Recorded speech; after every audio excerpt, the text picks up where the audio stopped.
हम लोग आज भगवत गीता के तीसरे अध्याय के 10वें श्लोक को देख रहे हैं। और लिंक यहाँ पे दो प्रकार के बड़े अच्छे अच्छे लिंक हैं। श्रीधर स्वामी कहते हैं, पिछले श्लोक में आपने क्या सुना था, याद है ना? यज्ञर्थात् कर्मणो अन्यत्र लोको यम कर्म बंधनः तदर्थम कर्म कौन्तेया युक्त संग मुक्त संग नहीं, मुक्त हो गया, मुक्त संग समाचार। यज्ञ के अर्थ के लिए, भगवान विष्णु के अर्थ के लिए ही कर्म करना चाहिए। तो यज्ञार्थात् कर्मणो अन्यत, भगवान के अर्थ के अलावा जो भी कर्म किया जाता है, अयम लोको, उनका इस जगत में पुरुषों का, इंसानों का कर्म बंधन उससे लगता है। तदर्थम कर्म कौन्तेय, इसलिए विष्णु के अर्थ के लिए ही कर्म करना चाहिए, उनकी प्रीति के लिए कार्य करना चाहिए। और प्रीति करते हुए मुक्त संग, कुछ निष्काम भावना रहनी चाहिए। इस प्रकार के सम्यक रूप से आचरण करना चाहिए। तो यहाँ पे बड़ा स्पष्ट लग रहा है कि भगवान विष्णु की सेवा करने से कर्म बंधन नहीं लगता है। बहुत अच्छी बात है, सही लगता है। लेकिन दो लिंक बनाए गए हैं आगे श्लोक में। आगे के 4 श्लोकों में श्रील श्रीधर स्वामी कहते हैं कि इस यज्ञ के द्वारा व्यक्ति को भौतिक संपत्ति भी प्राप्त होती है।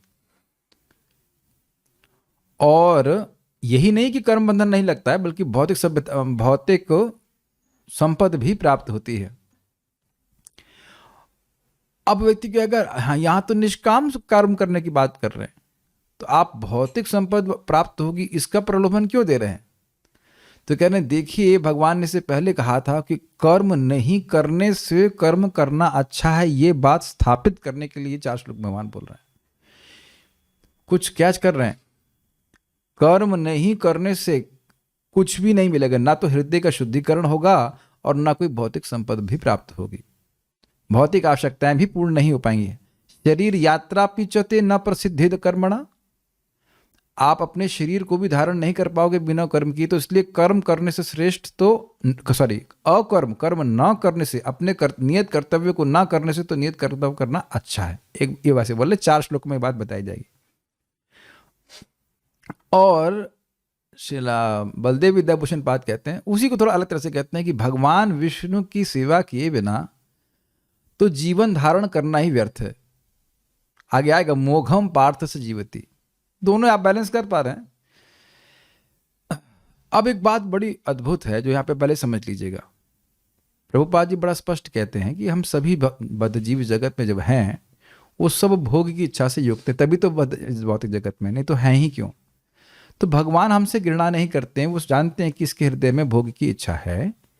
तो यज्ञ का प्रोसेस दिया है जिससे हमारी इच्छाएं भी पूर्ण हो जाएं और हम शुद्ध भी हो जाएं। समझ गए? यज्ञ का प्रोसेस भगवान ने सृष्टि के साथ ही दे के रखा हुआ है। जैसे आप जानते हो महाविष्णु दृष्टिपात करते हैं, विभिन्न शरीर प्राप्त हमको होते हैं, उसी के साथ यज्ञ का प्रोसेस दिया गया है। अब यहाँ पे एक प्रजापति शब्द है, तो प्रजापति का अर्थ ब्रह्मा जी ने लिया है श्रीधर स्वामी ने, और बलदेव विद्याभूषण पाद ने लिया है इसको भगवान विष्णु। और दोनों ही अर्थ समीचीन है। भगवान विष्णु ब्रह्मा जी की सृष्टि करते हैं और ब्रह्मा जी को उनको बताते हैं कि देखो तुम्हें यज्ञ करने चाहिए, और यज्ञ है विष्णु। विष्णु डायरेक्ट नहीं बता रहे हैं, ब्रह्मा जी के थ्रू बता रहे हैं, तो वो भी ठीक है। और अगर प्रजापति अर्थ ले कि भाई प्रजा का पालन करने वाले कौन है, तो भगवान विष्णु है। उन्होंने ही सृष्टि करी और यज्ञ के प्रोसेस को चालू किया। यज्ञ के प्रोसेस को ब्रह्मा जी ने नहीं चालू किया है। ब्रह्मा जी ने बताया कि ये यज्ञ जो है, ये यज्ञ जो है ये तुमको मतलब अभिवृद्धि प्रदान करेगा। तो ये इनको कैसे मालूम चला? ये भगवान विष्णु ने ज्ञान ब्रह्मा जी को तो जानते हैं, आप परंपरा में ज्ञान दिया। तो दोनों अर्थ आप ग्रहण करने का प्रयास कीजिए, क्योंकि प्रजापति ब्रह्मा भी सुना था ना भागवत में, और प्रजापति भगवान विष्णु कृष्ण भी हैं। तो अब जरा देखिए कि बेसिकली कह रहे हैं कि इस यज्ञ के द्वारा तुम्हारी जो भी इच्छित वस्तुएं हैं वह तुमको प्राप्त होंगी। भौतिक रूप से भी तुम संपत्ति को प्राप्त होगे। इसीलिए मैं बारंबार कहा करता हूं सभी भक्तों को, जो आप नौकरी कर रहे हो, चाहे कुछ भी कर रहे हो, चाहे बिजनेस कर रहे हो, चाहे कुछ भी कर रहे हो, सुबह अपना 16 माला का यज्ञ कीजिए।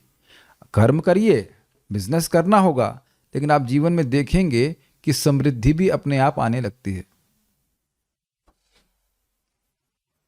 कुछ सुनाई पड़ा? जाप कर रहा है व्यक्ति, भक्ति कर रहा है, यद्यपि भक्ति उसके लिए नहीं कर रहा है जिसके लिए आप सोच, हम लोग ऑब्वियसली भक्ति हम लोग भोग प्राप्ति के लिए नहीं कर रहे हैं, लेकिन व्यक्ति समृद्ध भी होने लगता है। और ये भी समझ लेना चाहिए कि धन समृद्ध नहीं, मान लो आपके पास पैसे बहुत हो और खाने के लिए एप्पल भी ना हो तो क्या मतलब है। आजकल हम समृद्धि का मतलब समझते हैं बस खाली नोट आ जाए, लेकिन आपके बेटा स्वस्थ रहे, आपकी पत्नी अच्छे से बात करे, हर प्रकार की समृद्धि माना जाएगा कि नहीं। ये बहुत बड़ी समृद्धि है। धन हो और आसपास वाले सारे खराब बोलते हो तो व्यक्ति क्या सुखी रहेगा। और एप्पल तो पैसे से नहीं उगता है, एप्पल देवताओं की कृपा से होता है, आगे भी आएगा। उसको भी यहाँ पर समझ लीजिए कि जो भी इच्छित वस्तुएं हैं, हमारी भौतिक आवश्यकता है, वह भी पूर्ण हो जाएगा। ठीक है, मेरे पीछे बोलिए। सहयज्ञा प्रजा सृष्ट्वा, सहयज्ञः प्रजा सृष्ट्वा, पुरोवाचा प्रजापतिः, पुरोवाचा प्रजापतिः, अनेन प्रसविष्वध्वम्, अनेन प्रसविष्वध्वम्, एष्वस्त्वष्टकामधो, एष्वस्त्वष्टकामधो, एष्वस्तु इष्टकामधो, एष्वस्त्वष्टकामधो। सहयज्ञः प्रजा सृष्ट्वा पुरोवाचा प्रजापतिः, सहयज्ञः प्रजा सृष्टा पुरोवाचा प्रजापतिः, अनेन प्रसविष्वध्वम् एष्वस्तु इष्टकामधो, अनेन प्रसविष्वध्वम् एषवोस्त्वष्टकामधो। सहयज्ञः प्रजा सृष्ट्वा पुरोवाचा प्रजापतिः, सहयज्ञः प्रजा सृष्ट्वा पुरोवाचा प्रजापतिः, अनेन प्रसविष्वध्वम् एष्वस्तु इष्टकामधो, अनेन प्रसविष्वध्वम् एषवोस्त्वष्टकामधो। सहयज्ञः प्रजा सृष्ट्वा पुरोवाचा प्रजापतिः, सहयज्ञः प्रजा सृष्ट्वा पुरोवाचा प्रजापतिः, अनेन प्रसविष्वध्वम् एष्वोस्तु इष्टकामधो, अनेन प्रसविष्वध्वम् एषवोस्त्वष्टकामधो। बोली बोली, नहीं आ रहा। सहयज्ञः प्रजा सृष्ट्वा पुरोवाचा प्रजापतिः, सहयज्ञः प्रजा सृष्ट्वा पुरोवाचा प्रजापतिः, अनेन प्रसविष्वध्वम् एषवोस्त्वष्टकामधो। अनेन प्रसविष्वध्वम् एषोस्तु इष्टकामधुक्। 11:15 तक तो पूरा कर सकते हैं हम। ये देखिए, एक बात समझ लीजिए, आप लोग समझ के लिए समझते हैं, ये क्लास हम प्रचार के लिए एग्जैक्टली नहीं कर रहे हैं। जो गंभीरता से भगवत गीता को समझना चाहते हैं उनके लिए कर रहे हैं। तो हम खींचेंगे नहीं क्लास, लेकिन थोड़ा तो समय लगेगा। 3 कमेंट्री पढ़ानी है तो, और एक ही झटके में हो जाएगा तो अच्छा रहेगा वो, और दो के लिए है नहीं, तो एक ही में कर देते हैं। ठीक है, प्रसाद तो सब लोग लेके आए हैं। ठीक है, वो यज्ञ हम पहले ही कर लेते हैं क्योंकि ये यज्ञ कितना लंबा चलेगा पता नहीं। सृष्टि के प्रारंभ में समस्त प्राणियों के स्वामी प्रजापति ने विष्णु के लिए यज्ञ सहित मनुष्यों तथा देवताओं की संततियों को रचा और उनसे कहा, तुम इस यज्ञ से सुखी रहो, क्योंकि इसके करने से तुम्हें सुखपूर्वक रहने तथा मुक्ति प्राप्त करने के लिए समस्त वांछित वस्तुएं प्राप्त हो सकते हैं। 2 चीज़ें यहाँ मिलेंगी। यज्ञ सृष्टि करी ब्रह्मा जी ने, और अभी आप कहेंगे अभी तो आपने कहा ब्रह्मा जी ने सृष्टि नहीं करी। देखिए, वो जो कुछ भी कर रहे हैं वो भगवान की आज्ञा से कर रहे हैं। उनका खुद का सामर्थ्य नहीं है कि वो यज्ञ में शक्ति प्रदान कर दें। वो यज्ञ में जो भी शक्ति, जो यज्ञ का प्रोसेस है वो भगवान विष्णु से ही आ रहा है। यज्ञो वै विष्णु, उनके निमित्त है ब्रह्मा जी। इस अर्थ में आपको समझना होगा। जो तेने ब्रह्म हृदय आदि कव्ये मोहयंती यत सूर्य, ब्रह्म अर्थात वेद का ज्ञान ब्रह्मा जी के हृदय में भगवान कृष्ण ने प्रकट कराया। तो अगर ये भी कहा जाए कि ब्रह्मा जी ने सृष्टि करी तो वो भी ठीक है, यज्ञ की प्रोसेस की, लेकिन इंडिपेंडेंटली कोई नहीं करता है, भगवान कृष्ण की आज्ञा से हो रहा, इच्छा से हो रहा है। ये तो सब बैलेंस कर पा रहे हैं। पूर्वापर न्याय होना चाहिए। कहीं कोई कन्फ्यूजन लगे आपको तो, विरोध लगे तो आप बता दीजिएगा। अब देखिए, प्रभुपाद बड़े सुंदर तरह से अनुवाद कर रहे हैं। प्रभुपाद जी ने दोनों टीकाओं को लिया, श्रीधर स्वामी का भी और बलदेव विद्याभूषण। सृष्टि के प्रारंभ में समस्त प्राणियों के स्वामी प्रजापति ने विष्णु के लिए यज्ञ सहित मनुष्यों तथा देवताओं की संततियों को रचा। ये कार्य किसके ऊपर आ रहा है? आप पहले और कुछ मत सोचिए। ये कार्य इस लाइन को सुन करके आपको किसका स्मरण आ रहा है? ब्रह्मा जी की विष्णु। फिर से ध्यान से सुनिए। सृष्टि के प्रारंभ में समस्त प्राणियों के स्वामी प्रजापति ने विष्णु के लिए यज्ञ सहित मनुष्य तथा देवताओं की संततियों को रचा। कौन करता? ये विसर्ग है कि सर्ग है? ये विसर्ग है। लेकिन वास्तविक प्रजापति कौन है? श्रियापति, धियापति, इज इट नॉट? तो वहां पे प्रजापति विष्णु है। दोनों ही प्रजापति हैं। ब्रह्मा जी भी प्रजापति हैं और भगवान विष्णु भी प्रजापति हैं। तो प्रजापति ब्रह्मा ने कहा कि प्रजापति विष्णु की उपासना के लिए तुम यज्ञ करो। तो हम क्यों करें? प्रश्न आएगा। तो कहते हैं इस यज्ञ से तुम सुखी रहो, क्योंकि इसको करने से तुम्हें सुखपूर्वक रहने तथा मुक्ति प्राप्त करने के लिए समस्त वांछित वस्तुएं प्राप्त हो सकेंगी। बड़ा सुंदर बात है। आप देखिए कि इस समय जो भौतिक सभ्यता है, जो हमको चीजें दे रही है, उनमें से कौन सी वस्तु हमको मुक्ति प्रदान करने वाली है? अमेज़न पे सर्च कीजिए, something which can give you liberation. या और कहीं पे भी, आप बाजारों में कहीं आज तक आप पाए कि हम आपको मोक्ष प्रदान करने के लिए वस्तु दे रहे हैं? और एक और बात है, देखिए, व्यक्ति भोग इच्छा से वासित है, लेकिन जब वो यज्ञ के प्रोसेस को कर रहा है तो उसके नियमों को पालन करने के कारण उसको उसकी भोग वासना को पूरा करने की वस्तु तो मिल जाएगी। लेकिन क्योंकि यह वस्तु कैसे मिली बताइए? यज्ञ के नियमों का पालन करने से। Got it? तो उससे वह शुद्ध भी हुआ। मैं फिर रिपीट कर रहा हूं, ऐसे वह सीधे ही भोग करता तो उसकी भोग की वासना बढ़ जाती, लेकिन यज्ञ के प्रोसेस के द्वारा ग्रहण किया है तो उसकी भोग की वासना घटेगी और वस्तुएं मिलेंगी भी।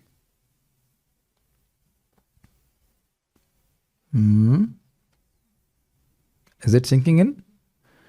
अब ये यज्ञ आप दो प्रकार के ले सकते हैं, एक है वर्णाश्रम के नियमों का पालन करना, और दूसरी तरफ यह कि हम जो सीधे भक्ति की बात करते हैं, हम लोग तो भक्ति ही करेंगे, लेकिन वर्णाश्रम के नियमों की मतलब एटलीस्ट मालूम चलता चले कि इसमें क्या क्या होना है। प्रभुपाद जी बार बार बोल रहे हैं कि जो लोग भक्ति नहीं कर सकते हैं वो वर्णाश्रम के नियमों का पालन करें। ये नहीं कह रहे हैं कि जो वर्णाश्रम नहीं कर सकते हैं वो भक्ति करें। ये तो सिद्धांत समझ रहे हैं ना? मुक्ति प्राप्त करने के लिए एक सबसे इंपॉर्टेंट चीज क्या चाहिए? Let's see, let's throw this question. वाह, कौन बोला? वेरी गुड, इच्छा। अब मुक्ति प्राप्त करने की इच्छा के लिए क्या चाहिए? माइक बताइए, माइक बताइए। श्रवण। हाँ, एक्चुअली आप उसके पहले चले गए। उस व्यक्ति को दिखना चाहिए कि ये जगत रहने लायक नहीं है, और इसका मतलब है कि हृदय शुद्ध हुआ है। तो यज्ञ करते हुए व्यक्ति का हृदय शुद्ध होने लग जाता है तो उसके अंदर अपने आप ही मोक्ष की इच्छा आने लगती है। ये बात और स्पष्ट होंगी भगवत गीता के 17वें अध्याय के ओम तत्सत श्लोक में, कि भगवान का नाम अगर निष्काम भावना से किया जाता है तो अपने आप ही इस जगत से मुक्त होने की इच्छा आने लगती है। हम एक वोट लेते हैं, आप में से दोबारा जन्म कौन लेना चाहता है? This is too much. नहीं हो सकता आपकी कुछ इच्छाएं हों कि भैया कुछ तहरीक खानी है या what, come on, small desires में भी देयर, लेकिन दोबारा आना, हमें इतना प्रेम दिया है कि इस जगत ने कि हम दोबारा आएंगे। Is it not?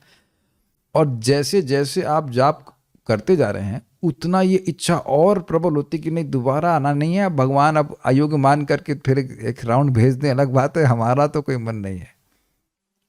I think all the devotees will agree with me. एक भक्त बोल रहे थे मेरे पास सुबह, बहुत ठंडी है, ये आदि दैवी क्लेश इतना परेशान कर रहे हैं, मैं इस जगत को छोड़ना चाहता हूँ, मैं दोबारा नहीं आना चाहता हूँ। उन्होंने कहा इसीलिए भगवान दे रहे हैं ट्रीटमेंट कि आपको थोड़ा अक्ल हो जाए, हम सबको व्यक्तिगत रूप से अक्ल हो जाए।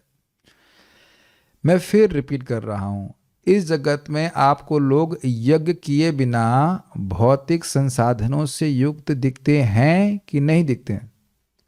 गीता सुनने का आनंद तब आएगा जब कोई प्रैक्टिकल लाइफ में दिखे। यस, लेकिन क्या वह मोक्ष की इच्छा से युक्त दिखते हैं या नहीं? नहीं दिखाई पड़ते। अब समझ में आ रहा है? वो और गहरे फंसते जा रहे हैं। मैं बहुत ज़्यादा स्लो जा रहा हूँ ताकि आप उसको देखते हुए चलिए। आपको लग रहा है या हमको लग रहा है कि वो इंजॉय कर रहे हैं, वो इंजॉय नहीं कर रहे हैं। प्रभुपाद अपने तात्पर्य में बोल रहे हैं वो कुत्ता बैल बनने वाला, बैल तो बहुत अच्छा हो जाए, कुत्ता और सुअर बनने के लिए आगे प्रस्तुत हो रहे हैं। प्रभुपाद जी के वक्तव्य, people don't know that tomorrow morning they can be in a dogs body. That's pretty heavy. लोगों को नहीं पता है कि जो कर्म कर रहे हैं, अगर आज शरीर छूट गया तो वो कल कुत्ते के शरीर में होंगे।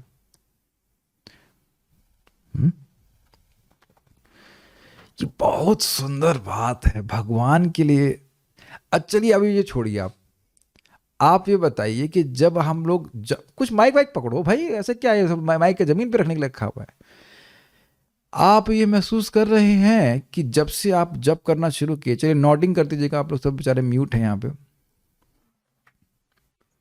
कि चीजें हृदय में प्रकाशित करती जा रहे हैं।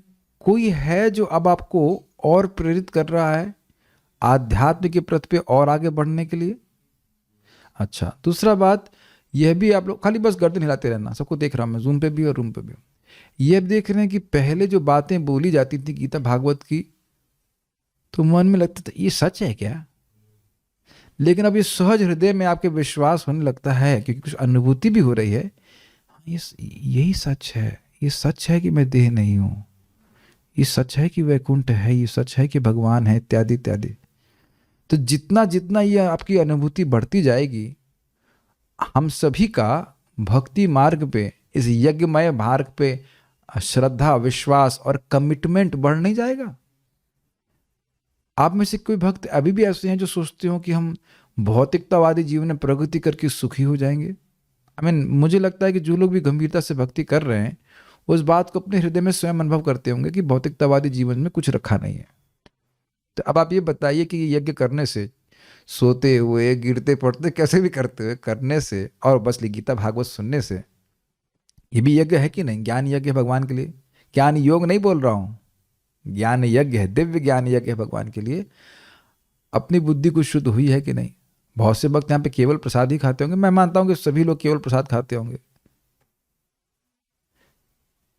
जो एक धारणा है कि मैं भौतिकता की व्यवस्था बना करके मैं सुखी हो जाऊंगा, वो उसका निर्मूलन हो गया है। यद्यपि भौतिक वासना कुछ रह सकती है, टिंजेस रह सकते हैं, लेकिन ग्रॉस वे में कि हम बहुत बड़े होकर के, खूब पैसा कमा करके या प्रसिद्ध होकर के हम सुखी हो जाएंगे, ये भावना का निर्मूलन हो गया। और ये हुआ है यज्ञ के द्वारा।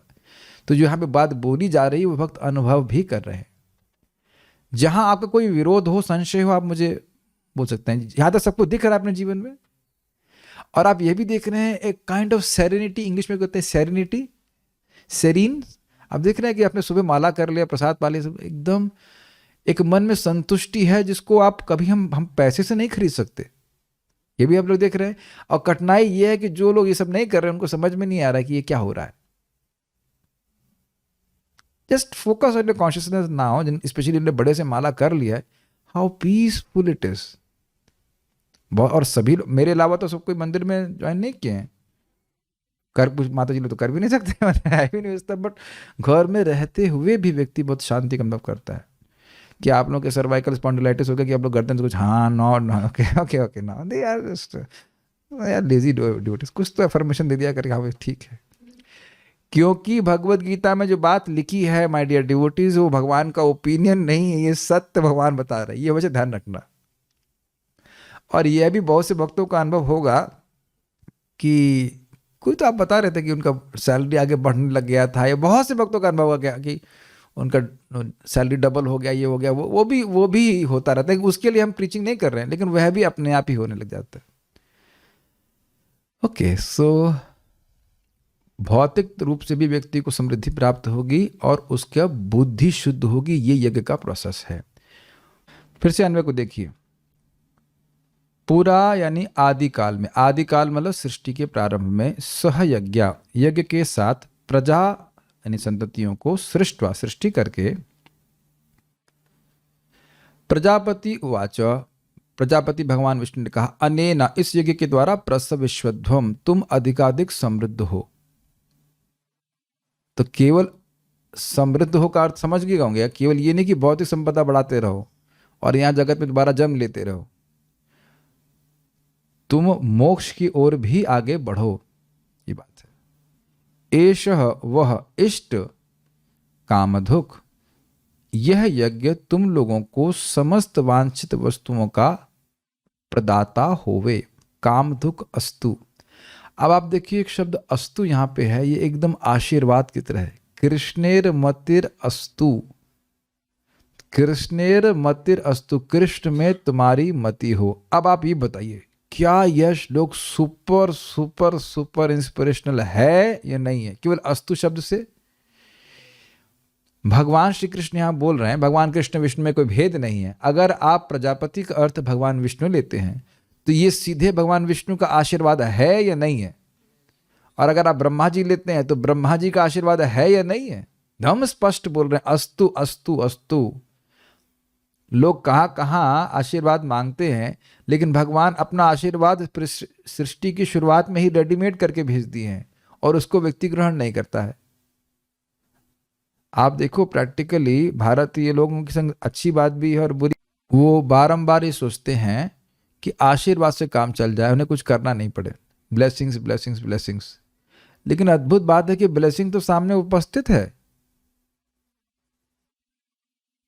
आपको दिख रहा है ये श्लोक, ब्लेसिंग ब्लेसिंग श्लोक अस्तु से नहीं दिख पा रहा है। तो अब वापस श्लोक को देखिए संस्कृत में, क्या अन्वय आप लोगों को समझ पाए? घबराइए मत, अगर कुछ नहीं समझ पा रहा है तो आप पूछ लीजिएगा। सह यज्ञा, यज्ञ के साथ, प्रजा सृष्टवा, प्रजा की सृष्टि करके, पुर उवाचा, पुराने काल में, पुराने समय में, आदि काल में सृष्टि की शुरुआत में कहा। किसने कहा? प्रजापति ने कहा। प्रजापति विष्णु ले सकते हैं, प्रजापति ब्रह्मा ले सकते हैं। क्या कहा? अनेना प्रसविश्वत्वम, इसके द्वारा यज्ञ की सृष्टि करके प्राणियों को कहा कि इस यज्ञ के द्वारा तुम प्रसविश्वध्वम, तुम अभिवृद्धि को प्राप्त हो। अभी मैं जानबूझ के इसका अर्थ अभी नहीं बता रहा हूं, प्रसविश्वध्वम का कैसे अर्थ ड्राइव किया श्रीधर स्वामी ने भी, आप देखेंगे बड़ा खुश हो जाएंगे आप लोग। लेकिन यहां सीधी सीधा अर्थ है प्रसविश्वध्वम का, तुम अधिक अधिक समृद्धि को प्राप्त करो। क्यों कहते हैं? एष वह, दिख रहा है आप लोग को, यह यज्ञ वह तुम्हारे लिए अस्तु हो जाए। क्या हो जाए? इष्ट कामधुक, इष्ट मतलब इच्छित वस्तुएं, और कामधुक मतलब कामधेनु। जैसे कामधेनु गाय से कुछ भी प्राप्त होता है, उसी प्रकार से यज्ञ का, ये यज्ञ का प्रोसेस है, इसके द्वारा तुम्हें कुछ भी जो चाहिए वह प्राप्त हो जाए। तो श्लोक तो क्लियर है। आप देखिएगा श्रीधर स्वामी की टीका बड़ी सुंदर है। प्रजापति के वचन के द्वारा भी कर्म करता ही श्रेष्ठ है, इसको 4 श्लोकों में कह रहे हैं। भगवान ने पहले कहा कि कर्म ना करने से, कर्म ना करने से कर्म करना श्रेष्ठ है। सबसे तो अच्छा है निष्काम भावना से कर्म किया जाए, लेकिन अब अगर तुम सकाम भावना से भी कर्म कर रहे हो तो भी श्रेष्ठ है। यज्ञ का प्रोसेस केवल निष्काम भक्तों के लिए नहीं है। सकाम भावना से भी अगर कोई कर्मकांड भी कर रहा है तो उसकी भौतिक इच्छाएं पूर्ण होती हैं कि नहीं? होती हैं, और साथ साथ वह धीरे धीरे शुद्ध भी होता है। अगर वह बिल्कुल पशु की तरह जिएगा तो वह और जगत में फंसता चला जाएगा। तो कुछ तो नियम पालन करे, चाहे वो भौतिक इच्छा से भी कर रहा है।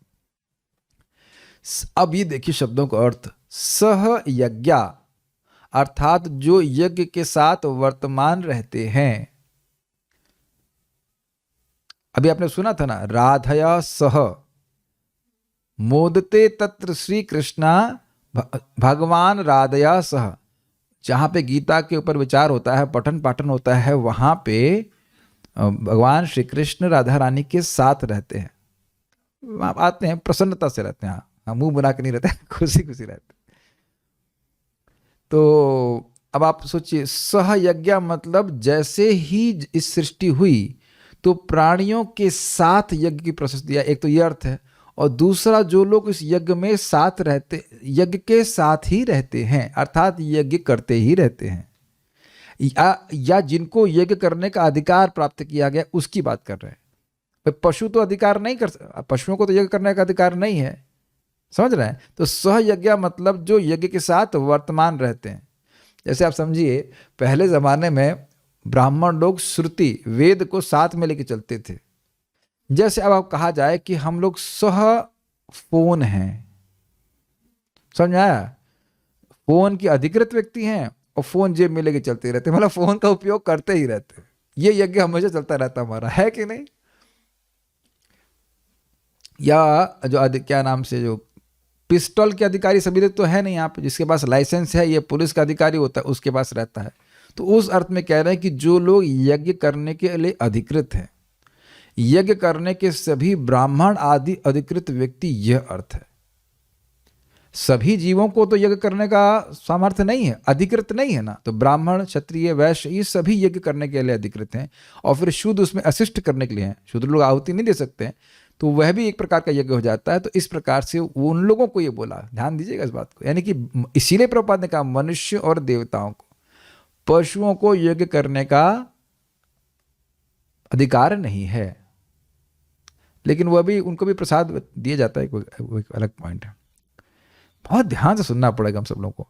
अमीबा को यज्ञ करने का अधिकार नहीं ना, माइटोकॉन्ड्रिया को या फिर वो मच्छर को यज्ञ करने का अधिकार नहीं है। इन सब प्रजा का पूरा, अर्थात सृष्टि के आदि में सृष्टि करके, इन सब मनुष्यों देवताओं की सृष्टि करके और फिर यज्ञ के प्रोसेस को उन्होंने दिया करके, ब्रह्मा जी ने ये कहा कि इस यज्ञ के द्वारा, अर्थात स्व आश्रम उचित धर्म के पालन रूपी यज्ञ के द्वारा, बहुत सुंदर है, केवल वो यज्ञ जो यज्ञ की वेदी है, केवल उसी में आहुति देना यज्ञ नहीं है, अपितु क्षत्रिय, ब्राह्मण, क्षत्रिय, वैश्य, शूद्र, उनके जो अलग अलग वर्णाश्रम उचित कर्म हैं, उनको भगवान के लिए करना, यह भी यज्ञ है। आगे भगवान गीता में बोलेंगे, इसी में अध्याय में बोलेंगे, कर्म ब्रह्मोद्भवम विद्धि ब्रह्माक्षर समुद्भवम। यज्ञ जो है वो कर्म से उत्पन्न होता है। अब आप समझ पा रहे हो, हर व्यक्ति का, हर अलग वर्ण का व्यक्ति का अलग अलग कर्म है, और जब वो भगवान के लिए किया जाता है तो उसको यज्ञ कहा जाता है। तो यज्ञ जो है वह कर्म से उत्पन्न होता है।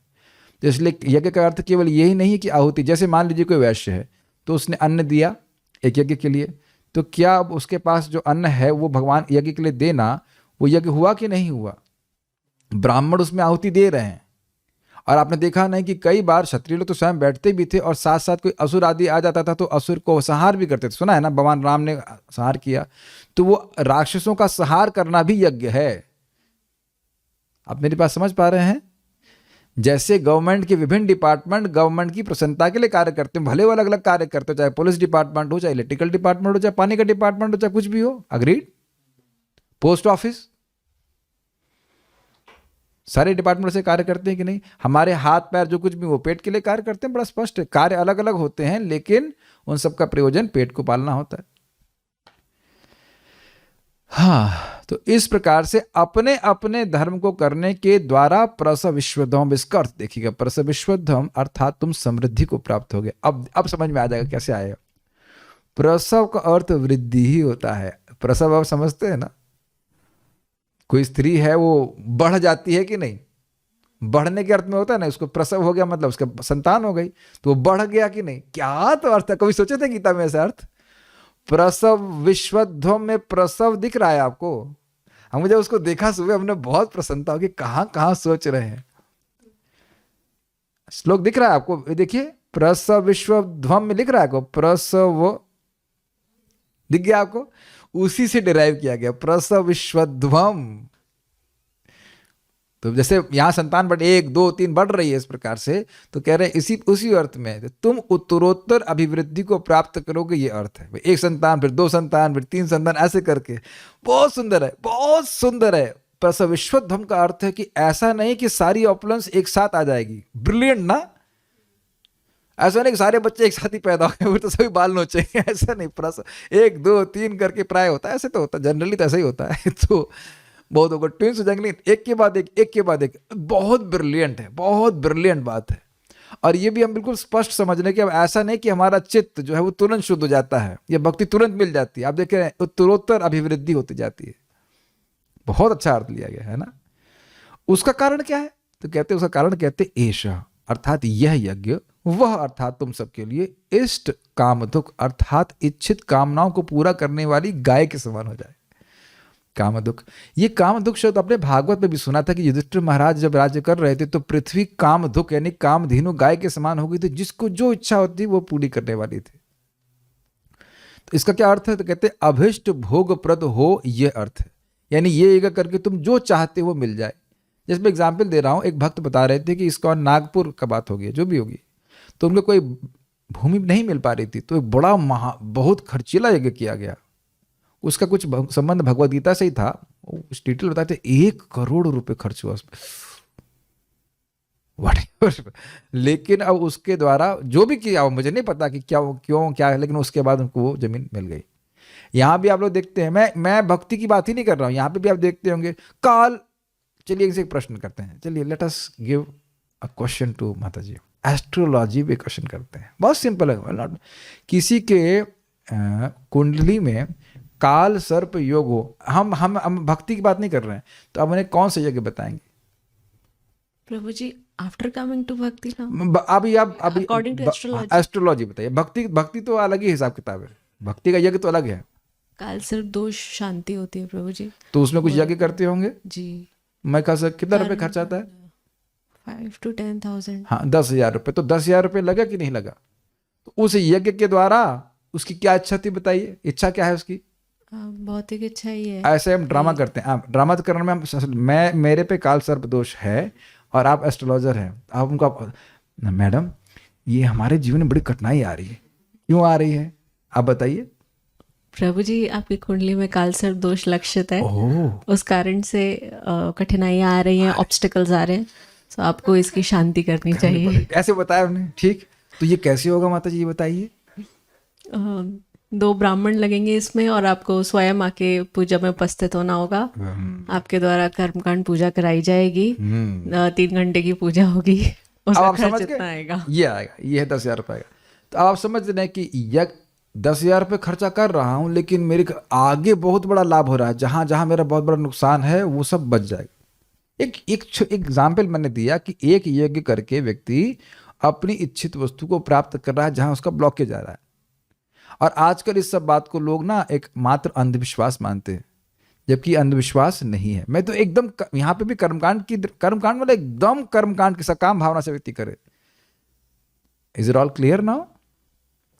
जिसकी जो इच्छा होगी उसके अनुसार वो यज्ञ करेगा, ठीक है।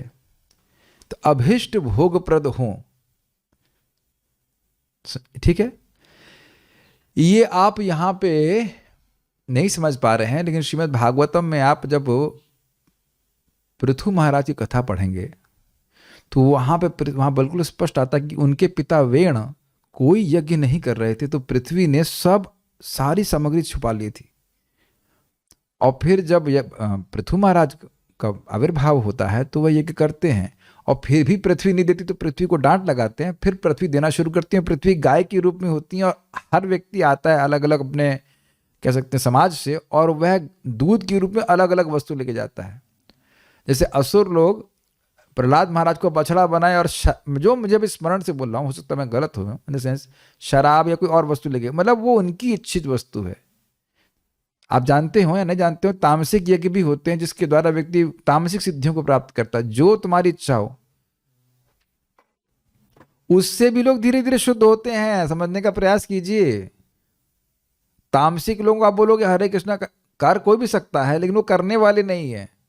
हमको एक भक्त बता रहे थे कि आज तो वो भक्त हैं, पहले बहुत तामसिक सब काम करते थे, उनको नहीं समझ आता था हरे कृष्ण मंत्र। आज तो जब कर रहे हैं अलग बात है, लेकिन वो कर इंटरेस्टेड ही नहीं होंगे। क्या आप लोगों का अनुभव है कि कुछ लोगों के इसमें कोई इंटरेस्ट ही नहीं होता है? तो उनके लिए वेद उनको छोड़ नहीं दे रहा है, उनके लिए तामसिक यज्ञ, समझ पा रहे हैं? जो राजसिक लोग हैं उनके लिए राजसिक यज्ञ विधि बताई जा रही है, उससे वो लोग वहां से धीरे धीरे करके प्रगति करते हैं। तो कह रहे हैं अभिष्ट भोग प्रद हो, अर्थ यहाँ यज्ञ का अर्थ उपलक्षण से आवश्यक कर्म ग्रहण करना होगा। अर्थात क्या हुआ, केवल यज्ञ की आहुति ही नहीं बोलना चाहिए। जैसे मैंने आपको बताया, कोई व्यक्ति वहां पे कुछ सफाई करेगा, उसको यज्ञ के लिए आहुति दी जाएगी, वो उसके पीछे जो लोग भी साथ में हैं वो सब ही यज्ञ के भागी होंगे।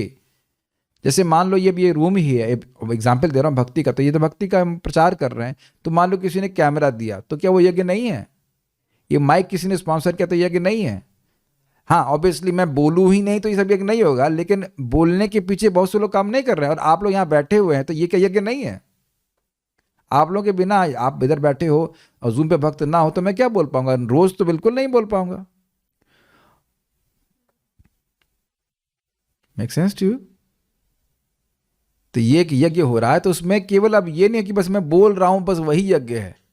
जो सुन रहे हैं, जो हर किसी ने ये लाइट की, आप लोग को सिंपल लगता है ये लाइट की व्यवस्था करके चला गया बंदा, वो क्या कहते हैं स्टेज लाइट, जिससे रोशनी अच्छी आती है।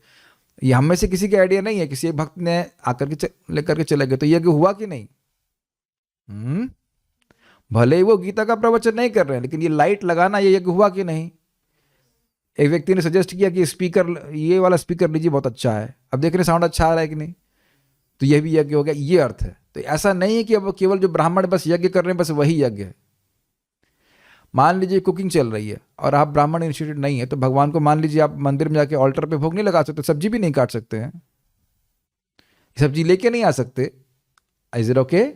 हर व्यक्ति अपनी योग्यता के अनुसार अलग अलग कार्य करे, वो समझते हुए कि भगवान विष्णु की प्रसन्नता के लिए। उसको दिखना चाहिए, नॉट इमोशनली, उसको दिखना चाहिए कि इस कर्म का संबंध भगवान से है। हम लोग तामसिक धना करने वाले हैं, क्या सुनाई पड़ रहा है आपको? ये नहीं यार, ठीक है। काम कर्म, अच्छा आपको बड़ा इंटरेस्टिंग बोलते, काम कर्म की प्रशंसा तो प्रकरण में असंगत होते हुए भी सामान्यतः अकर्म से कर्म श्रेष्ठ है, यह अर्थ सूचित किया गया, इसलिए यह दोष नहीं। ये बड़ा सुंदर, बड़ी दूर की कौड़ी लेके आया है। दूर की कौड़ी कहाँ का आइडिया लेकर रखे? आप लोग अभी तक सोच रहे हो, बारंबार निष्काम कर्मियों की बात हो रही है। स्लाइड ऑन कर लीजिए, उसको ऑन कीजिए। बारंबार निष्काम कर्मियों की बात कर रहे हैं और अभी ये एकदम से बात करने लगे तुम्हारी भौतिक आवश्यकताएं पूर्ण होंगी, ये होगा वो होगा, तो ऐसा लग रहा है कि भाई तो ये तो कर्मकांड की बात कर रहे हैं, ये सकाम भावना की बात कर रहे हैं। तो ये बात स्थापित करने के लिए कि भाई कर्म नहीं करने से तो कर्म, नियत कर्म करना अच्छा, इसलिए बोल रहे हैं। अब जब नियत कर्म करना इतना अच्छा है तो अगर निष्काम भावना से करेंगे तो क्या करना ही, कहना ही क्या। अच्छा एक और बात ध्यान दीजिए, अच्छा हम निष्काम भावना से करेंगे तो हमको रोटी नहीं मिलेगी, क्या उत्तर है? भगवान तो यही चाहते हैं कि निष्काम भावना से करो, क्योंकि इच्छा है तो लोग सकाम भावना से कर रहे हैं, तब भी मिलती है। अगर भगवान को अर्पित करता है तो निष्काम भावना से कहेंगे तो कैमित्य लगा दीजिए, उसमें कुछ भी तो कहना ही क्या। रोटी की इच्छा से भगवान को रोटी का भोग नहीं लगाना चाहिए, भगवान प्रसन्न हो जाए इस भावना से लगाना चाहिए। तो भगवान भी जानते ही रोटी का अपने देश से लेके आएगा, रोटी की व्यवस्था कर दो, आप इतना देंगे कि आप परेशान हो जाएंगे, ये क्या है। तो कुछ कुछ समझ पा रहे हैं हम लोग? आज रुक जाएं या we can continue with that? ठीक है। गीता भूषण टीका 3.10।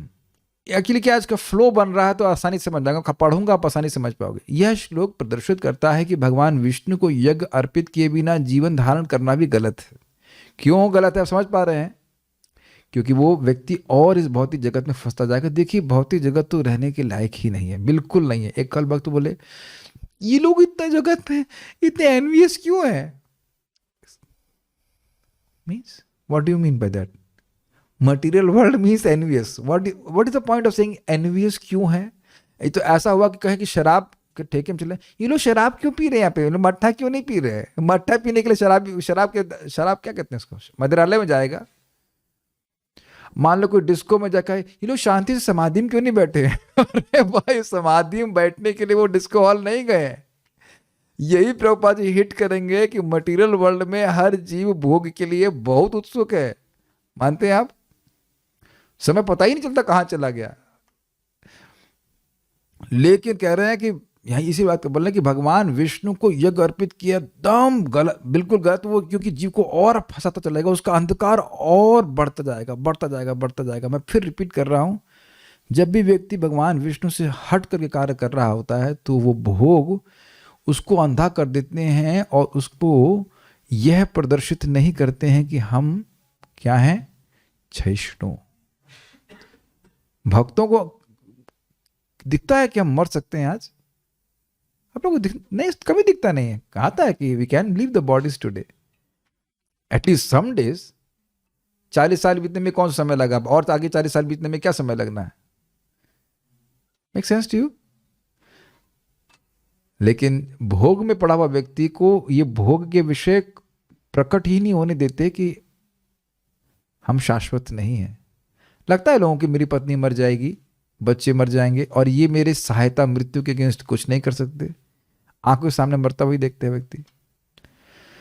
तो इस प्रकार का जीवन धारण करना गलत है। प्रजापति का अर्थ है भगवान विष्णु, तो यहाँ पे भगवान विष्णु ले रहे हैं। जैसा कि इन श्रुति वाक्यों से सूचित होता है, पतिम विश्वस्य आत्म ईश्वरम, आत्मेश्वरम, वे ही विश्व के पति और आत्मा के ईश्वर हैं। पति मतलब पालक, तो प्रजापति, ठीक है। महानारायण उपनिषद। साथ ही यह स्मृति वाक्यों से भी पुष्ट होता है, यथा ब्रह्म प्रजानाम पतिर अच्युतो असौ, ब्रह्म जो जीवों के पति हैं वे अच्युत ही हैं। अच्युत मतलब भगवान श्री कृष्ण। विष्णु पुराण। सृष्टि के प्रारंभ में भगवान यज्ञ यानी विष्णु ने देवताओं और मानवों की रचना यज्ञ की प्रक्रिया के साथ करी, जो जीव नाम और रूप के विभाग से शून्य में थे होने चाहिए, शून्य में थे नहीं थे, रूप के विभाग से शून्य थे, और जो उन भगवान में विलीन थे जो प्रकृति के कारण हैं, उनको भगवान ने नाम और रूप के विभाग प्रदान किए ताकि वे जीवन के पुरुषार्थ को साधित कर सकें। उस विलीन अवस्था में उनके लिए जीवन के क्योंकि उस विलीन अवस्था में उनके लिए जीवन के उद्देश्य को संपादित करना संभव नहीं था। बहुत लंबी बात हो गई। देखिए, भगवान विष्णु ने देवताओं की सृष्टि करी और मानवों की सृष्टि करी। किसके थ्रू करी? ब्रह्मा जी के थ्रू करी। तो मनुष्य लोग करेंगे यज्ञ और देवता उसके यज्ञ का भाग प्राप्त करेंगे, तो उससे पुष्ट होंगे, और देवता फिर उनको भौतिक संपदा प्रदान करेंगे जिसके द्वारा वो फिर से यज्ञ करें। ये यहाँ इसलिए नहीं दिखता क्योंकि यहाँ पे हो नहीं रहा आजकल भारत में। बाली में मैं आंखों से देखा, वहाँ ये पूजा, देवताओं की पूजा होती ही रहती है, और वो कन्विंस हैं, उनको एकदम दृष्ट होता है कि भाई हमने यज्ञ किया, पूजा किया, देखिए बारिश होना शुरू हो जाती है। एक्चुअली होता है ऐसा। बहुत पूजा करते हैं वो लोग देवताओं की, स्पेशली सूर्य देवता की। और आप आश्चर्य करोगे, मैं बहुत आश्चर्यचकित हो गया था कि वहां पे डॉक्टरों की दुकान बहुत कम है। मैं सुपर सरप्राइज कि मुझे ऐसे मान लीजिए हल्का सा बुखार है, तो मैं बुखार था वहां पे, तो मैं देख रहा था डॉक्टर की दुकान कहाँ है, दिख ही नहीं रही थी। खाने पीने की दुकान दिख रही थी लेकिन डॉक्टर की नहीं दुकान दिख रही थी। बहुत रेयर कहीं डॉक्टर की दुकान थी। भारत में अब देख रहे हैं कि चप्पे चप्पे पे अब डॉक्टर की दुकान खुल गई है। कुछ विचारनीय बात है। जो व्यक्ति इस प्रकार से यज्ञ में जीवन जी रहा है उसको लाभ तो है ही। कितना भी हो, देखिए पैसा खर्च करने के बाद भी आपको ऑर्गेनिक चावल, ऑर्गेनिक दाल, सब्जी कुछ नहीं मिल रहा है। वहां सब कुछ ऑर्गेनिक है। तभी they are at least demi god conscious, if not god conscious, very demi god conscious. सूर्य की उपासना करते हैं वो लोग। सूर्या बोलते, सूर्या, सूर्या, वी वर्शिपिंग सूर्या। तो ये आप समझ रहे हैं, ये बात समझ में आ गई। देवता और जीवों के, मनुष्यों की क्या रिलेशनशिप है। सेकंड बात क्या है, महाविष्णु आप जानते हैं, महाविष्णु के दिव्य देह में, अगर देह कहा जाए स्वरूप में, जीवात्मा अपने स्वभाव यानी कि बद्ध विशिष्ट प्रकृति और कर्म अर्थात अदृष्ट के संग निवास करता है। क्या नाम होता है उसका? कृष्णराधनी माता जी, जब आप महाविष्णु के शरीर में थी तो क्या नाम था आपका? कुछ नहीं था। Very good. हिरेन प्रभु, आपका नाम क्या था? मेरा नाम क्या था? अब समझ में आ गया। महाविष्णु के शरीर में जब जीव निवास करता है तो उसका कोई नाम नहीं होता। दूसरा, क्या रूप था? कोई रूप नहीं था, अर्थात ना तो देह प्राप्त था ना नाम प्राप्त होता। ये समझ में आ गया। तो जब रूप ही नहीं है, जब देह ही नहीं है, तो फिर कैसे इंद्रियां भी नहीं, इसका मतलब है तो कैसे पुरुषार्थ के लिए कुछ भी करोगे? कोई यज्ञ करोगे ही कैसे जिस तुम्हारी चित्त की शुद्धि होगी? समझ पा रहे हैं?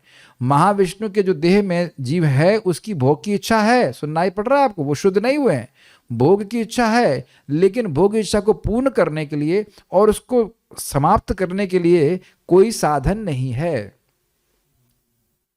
इसलिए भगवान जो इसलिए बोल रहे हैं यहाँ पे, जो भगवान में विलीन थे और जो प्रकृति के कारण है, प्रकृति कारण मतलब जो भगवान प्रकृति कारण उनके में विलीन थे, उनको भगवान ने नाम और रूप के विभाग प्रदान किए। नाम क्या? देवता, तुम ये काम करोगे, और उसके बाद मनुष्य, तुम मनुष्य हो, तुम ये काम करोगे। उसके बाद ब्राह्मण, क्षत्रिय, वैश्य, शूद्र, ये सारे नाम किसने दिए? भगवान ने दिए। कैसे दिए? वेद के द्वारा दिए, और वेद भगवान से आया। सारी बात समझ में आ रही है?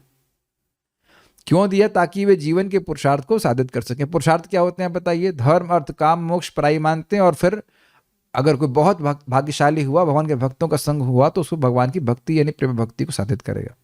ये सब देने के लिए भगवान ने सृष्टि करी और इस प्रकार से करी। ठीक है, क्यों करी? क्योंकि उस विलीन अवस्था में उनके लिए जीवन के उद्देश्य को संपादित करना संभव नहीं था।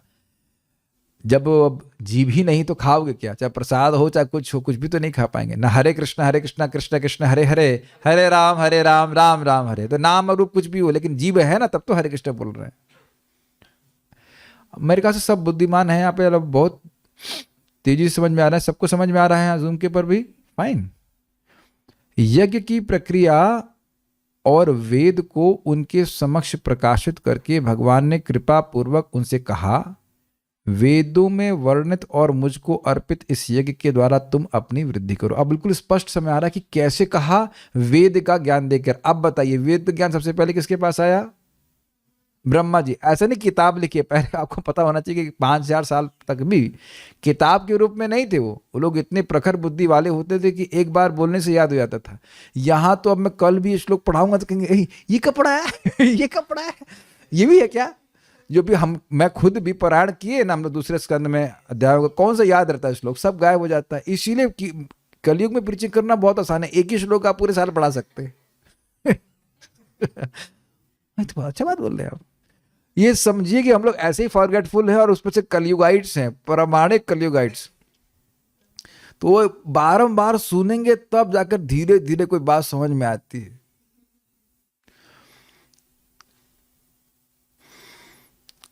किसी रेसिपी को भी याद, किसी को आप सब लोग कुकिंग में एक्सपर्ट होंगे, रेसिपी बस झट से बता दो, ओरली बता दो रेसिपी में, पक्का गड़बड़ करेगा वो, है ना। खिचड़ी में हमने वक्त को बताया था, कितना पानी डालोगे 1 किलो दाल में? 10 लीटर। कितना डालोगे? 10 लीटर। उसके अंदर कितना डाल रहे हो? 3 लीटर। क्यों डालना पता है? क्योंकि एक दिन पहले तहरी बनाई थी तो उसमें 3 लीटर डाला था, 4 लीटर। ये तो स्थिति है। ये उन्हीं के लिए हम सभी लोग सब बेविल्डर हैं, सब बेविल्डर हैं कलयुग है नहीं। हाँ, उधर हम नहीं जा रहे, खाली इतनी बात कर रहे हैं कि वेद दिया। अच्छा, वेद कैसे दिया? ब्रह्मा जी के द्वारा। तो देखिए बात यह है कि ब्रह्मा जी बोले, भगवान विष्णु डायरेक्ट आकर नहीं बोले, ब्रह्मा जी के थ्रू बुलवाया। तो बात अलग नहीं की जा रही है। जैसे उस दिन वाली बात थी ना, मैंने कहा कि भक्तों को बोल दो जिसको आना है क्लास में आ जाए। तो यहां से ब्रह्मा जी बोले प्रभु जी सबको बुला रहे हैं अंदर। हमने कहा नहीं, जिसको आना हो आ जाओ। लेकिन चलो मान लो आप ये कहते हैं कि प्रभु जी बोल रहे हैं कि जिसको अंदर आना हो आ जाओ, तो आप लोग ये मानते हैं प्रभु जी कह रहे हैं। तो कौन कह रहा है आपको? प्रभु जी कह रहे हैं कि ये प्रभु जी कह रहे हैं? कौन से प्रभु जी कह रहे हैं? तो दोनों ही बात सत्य है। जो जिसको बोला गया, जो परंपरा में ज्ञान दे रहा है, वह भी स्वीकार, वह भी वही बोल रहा है। और यहाँ भी हमने कई बार बोला कि हम लोग सुन रहे हैं कि भगवान बोल रहे हैं, लेकिन बोल कौन रहा है? संजय बोल रहे हैं। कभी लगता है कि संजय बोल रहे हैं? Got it? तो आप ब्रह्मा जी अर्थ ले सकते हैं, विष्णु अर्थ ले सकते हैं, कैसे भी। शरीर की आवश्यकताओं को पूर्ण करते हुए और आत्मज्ञान देते हुए यह यज्ञ जो मुझको अर्पित है वह तो आपको मोक्ष प्रदान करने वाला हो। ये बहुत सुंदर है। जो वस्तुएं भगवान विष्णु को समर्पित की जाती हैं, तो 2 चीज करेंगे। एक तो उसको भौतिक संपदा अपने आप मिलेगी जो उसके शरीर चलाने के लिए आवश्यक है, और साथ साथ उसको दिव्य बुद्धि प्रदान करेगी। इसीलिए कई बार भक्त प्रश्न करते हैं, प्रभु जी हमको तो आलू का पराठा अच्छा लगता है, हम वो भगवान को अर्पित करते हैं। तो कीजिए, उसको दबाएंगे तो दबने वाला नहीं है। लेकिन वो चाहे आलू का paratha, obviously has to be within limits only. ये नहीं कि आप कोई भी कुछ भी अर्पित करेंगे। मसूर की दाल भगवान को अर्पित नहीं कर सकते, मतलब नहीं कर सकते। क्यों नहीं कर सकते? क्योंकि शास्त्र में लिखा नहीं कर सकते, बस खत्म, वो केस क्लोज्ड।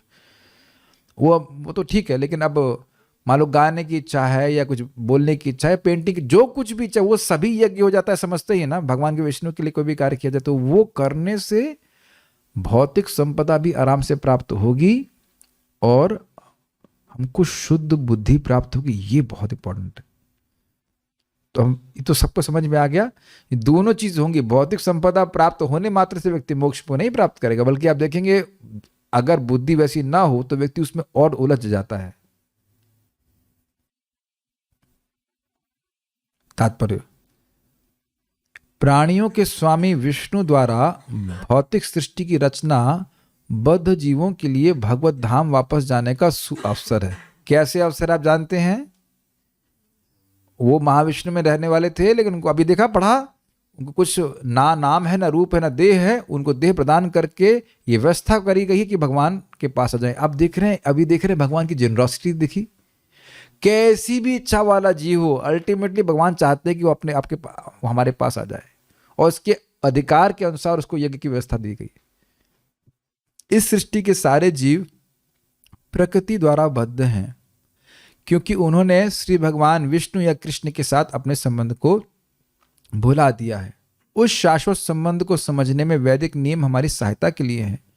जैसा कि भगवद गीता में कहा गया है, वेदैश्च सर्वैर अहम एव वेद्य। भगवान का कथन है कि वेदों का उद्देश्य मुझे समझना है। अब जरा यहाँ पे सील कीजिए, आगे देखते हैं। तो वेदों का उद्देश्य क्या है? वेदों का उद्देश्य यह है कि कृष्ण हैं, ये समझाना कि कृष्ण हैं। इसी चीज को अलग तरह से देखिए, वेदों का उद्देश्य यह है कि जीव को समझाएं कि कृष्ण हैं, मतलब एक व्यक्ति हैं, परम सत्य। देख रहे हैं? क्योंकि यहां शब्द क्या है? अहम। अहम इम्पर्सनल नहीं होता है। अहम इदम प्रवचनम करोमि, मैं ये प्रवचन कर रहा हूं, करता हूं। तो अहम एक व्यक्ति हुआ ना। वेदैश्च सर्वैर अहम एव वेद्य, मैं ही वेद्य हूं, अर्थात और कुछ वेद नहीं है। इवा नहीं है, एवा है, ध्यान दीजिएगा इधर। वेदैश्च सर्वैर अहम एव, कुछ और नहीं सोचना चाहिए कि वेद का प्रयोजन कुछ और है। हम लोग सुन चुके, नारायण परा वेदा, नारायण परा मखा इत्यादि भागवत से सुन चुके। सभी चीजों का जो तपस्या हो रहा है, वेद पढ़ रहा है, उसका उद्देश्य कि भगवान को समझे। क्लियर है? तो यानी कि अब जो व्यक्ति यज्ञ में लग रहा है वह क्रमशः भगवान को समझता जाएगा। प्रोसेस बनाया गया है इस प्रकार से। वेद का मतलब वेद में दिए गए जो मार्ग बताए जा रहे हैं। Is it okay? वो कर्मकांड भी भगवान को समझने के लिए है। आपको याद आ रहा था, कर्मकांड से व्यक्ति स्वर्ग जा रहा, तो स्वर्ग में जो आनंद है वो कहाँ है? वो भगवान से आने वाले आनंद की कुछ अनुभूति मात्र है, बस अंश मात्र है। और उसमें भी व्यक्ति भगवान विष्णु को संतुष्ट करता है। वो जानता है भगवान विष्णु को संतुष्ट किया, मुझे ये स्वर्ग नहीं प्राप्त होने वाला है। तो विष्णु है ना। ये बहुत बड़ी बात है कि व्यक्ति स्वीकार करे कि भगवान विष्णु कृष्ण हैं, वो इम्पर्सनल नहीं है। वैदिक साहित्य स्थितियों में कहा गया है, पतिम विश्वस्य आत्मेश्वरम, अतः जीवों के स्वामी प्रजापति श्री भगवान विष्णु हैं। श्रीमद् भागवत में श्रील शुकदेव गोस्वामी ने भगवान को अनेक रूपों में पति कहा है। मेरे संग बोलिए, श्रियः पतिर्यज्ञ पतिः प्रजापतिर् धियां पतिर्लोक पतिर्धरापतिः पतिर्गतिश्चान्दक वृष्णि सात्वतां प्रसीदतां में भगवान सतां पति। अब आप जानते हैं इस पे तो पूरी क्लास हो जाएगी, लेकिन हम उतना क्लास नहीं कर रहे। श्रियापति मतलब लक्ष्मीपति हैं, इसलिए यज्ञपति, क्योंकि यज्ञ करने से व्यक्ति को लक्ष्मी का आशीर्वाद प्राप्त हो जाएगा, इसलिए प्रजापति। देखा अभी आप लिंक देख रहे हैं ना, उससे तो याद आ रहा है वहां पे यज्ञपति हैं, इसलिए प्रजापति, प्रजा के स्वामी है। यज्ञ करने से लक्ष्मी मिलेगी, तो यज्ञ किसकी प्रसन्नता के लिए हो रहा है? विष्णु के लिए प्रसन्नता होता है। तो प्रजा जो है उनकी सेवा करती है। उसके बाद धियापति, बुद्धि के स्वामी वही है। लोकपति, जितने भी लोकांतर हैं उसके भी वो स्वामी हैं। और धरापति, यहां लोक का अर्थ है पृथ्वी लोक, ऐसा क्षमा कीजिएगा, लोक का अर्थ है 14 भुवन। हर जगह अलग अलग अर्थ होगा ना। तो लोक का मतलब 14 भुवन के स्वामी। वो किसके 14 भुवन किसके हैं? ये कहते हैं ना, ये बंगला किसका है? तो इस फलाने व्यक्ति का। तो कहते हैं भाई ब्रह्मलोक किसका है? ब्रह्मा जी का है। नहीं, भगवान विष्णु का है। ब्रह्मलोक की सृष्टि ब्रह्मा जी ने नहीं करी है। अच्छा, महरलोक किसका है? वो भी भगवान का है। ये पृथ्वीलोक किसका है? उनका भी है। तो फिर कहते धरापति। तो अब धरापति क्यों कह रहे हो? जब आपने कह दिया कि सारे लोक भगवान के हैं, तो धरापति अलग से क्यों कह रहे? तो कह रहे हैं यहाँ धरा, पृथ्वी भगवान को विशेष प्रिय है। वो अपने धाम को यहाँ पे अवतरित कराते हैं। भगवान बार बार राम और कृष्ण आदि अवतारों में आते हैं।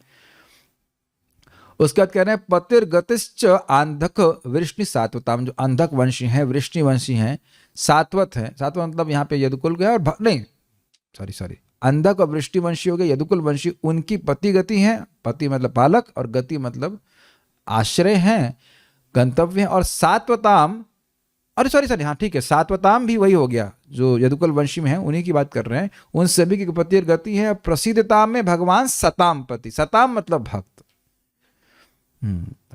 वो भगवान मुझसे प्रसन्न हो जाए। तो यहाँ स्पष्ट है कि एक भगवान श्री कृष्ण को बोला जा रहा है। तो प्रभुपाद स्थापित कर रहे हैं कि प्रजापति मतलब भगवान विष्णु या कृष्ण।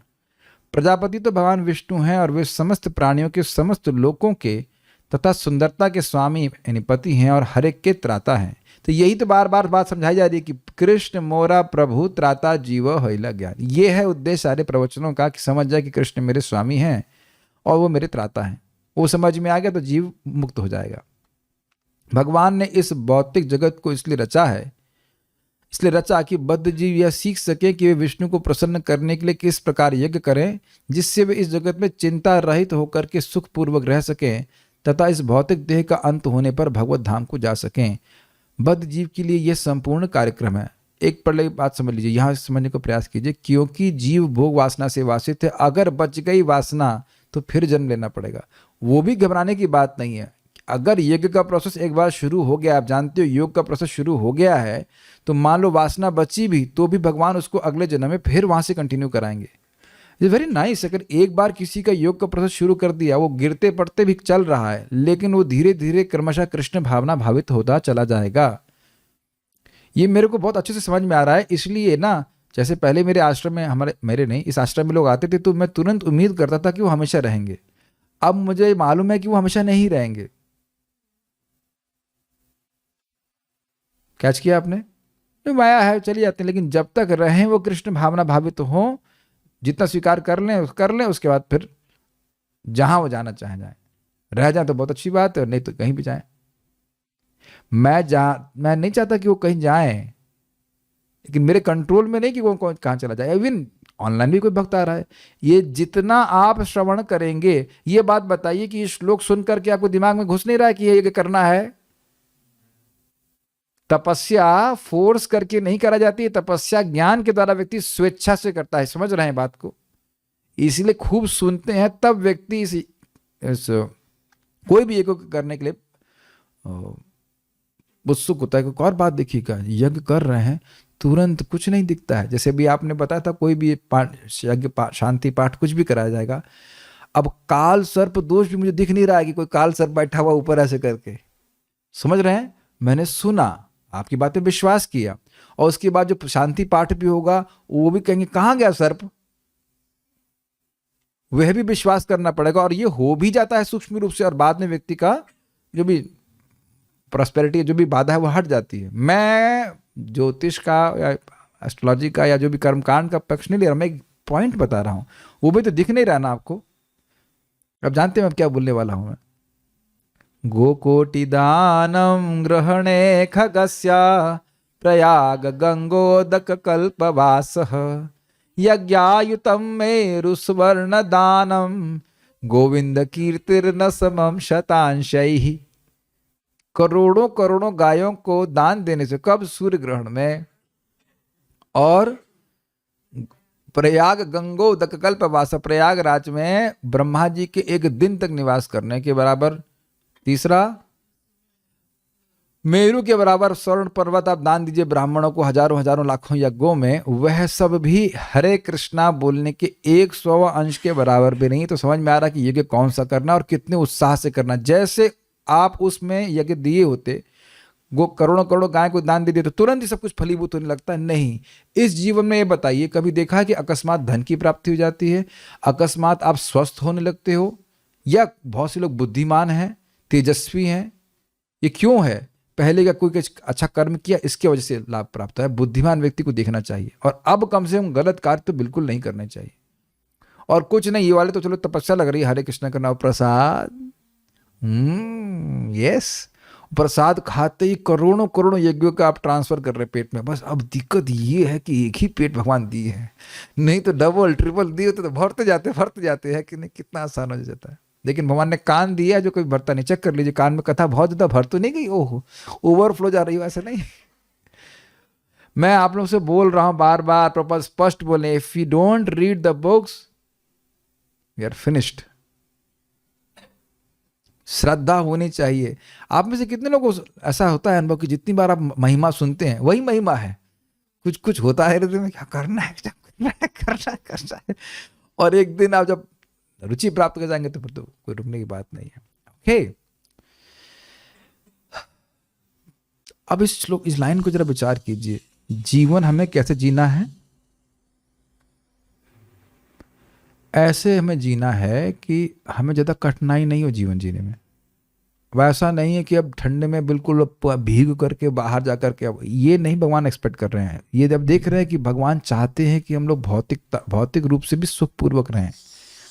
Is it interesting? सुनाई पड़ रहा है आप लोगों को? कभी कभी लोग सोचते हैं कि बस हम स्वेटर भी नहीं पहने, ये भी नहीं पहने, ये तपस्या है। ये नहीं बोल रहे हैं कि ऐसा नहीं बोल रहे हैं।